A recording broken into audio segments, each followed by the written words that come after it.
तुम्बाड की कहानी एक ऐसी पौराणिक कथा है जो स्थानीय लोगों के बीच सदियों से चली आ रही है। यह कहानी एक गुप्त स्थान के बारे में है जो सोने और धन से भरपूर है, लेकिन इसके साथ एक भयानक श्राप भी जुड़ा हुआ है। एक बार की बात है, अनाज और सोने की देवी मां समृद्धि ने जन्म दिया 16 करोड़ देवताओं को। पृथ्वी उसका गर्भ थी, सोने और अन्न का भंडार। उस गर्भ से ही उत्पन्न हुआ हस्तर, उसका प्रियतम लेकिन सबसे दुष्ट पुत्र। वह देवी के धन पर अपना अधिकार चाहता था। उसे सोना तो मिल गया, पर अन्न पर हाथ डालते ही उसके 16 करोड़ भाई बहन युद्ध में उतर गए।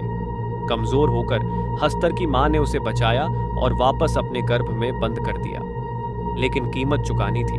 वह कभी पूजनीय नहीं होगा, अन्य देवताओं की तरह। उसका नाम भी सभी ग्रंथों से हमेशा के लिए मिटा दिया जाएगा। हिंदू पौराणिक कथाओं में हस्तर का कोई उल्लेख नहीं है। तुम्बाड की कहानी में हस्तर ग्रीक टाइटन्स और बाइबल के ममन जैसा लगता है। ये सभी शक्तिशाली लेकिन बहिष्कृत प्राणी हैं जो धन और लालच से जुड़े हैं। देवताओं ने हस्तर के बारे में सब कुछ मिटा दिया था, जिससे उसकी कहानी और भी रहस्यमयी हो गई। हाल ही की फिल्म तुम्बाद हस्तार और गुप्त खजाने की रहस्यमयी कहानी पर आधारित है। हस्तर की कहानी एक रहस्यमयी गांव तुम्बाड में शुरू होती है, जहां एक परिवार सदियों से एक खजाने की खोज कर रहा है।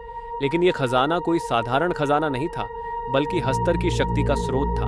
जैसे जैसे परिवार खजाने के करीब जाता है, वैसे वैसे उसके सदस्यों के मन में डर और लालसा बढ़ती जाती है।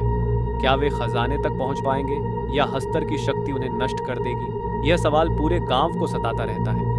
तुम्बाड की कहानी सिर्फ एक किंवदंती नहीं है, बल्कि एक चेतावनी भी है। यह हमें बताता है कि लालसा और अंधकार कितने खतरनाक हो सकते हैं।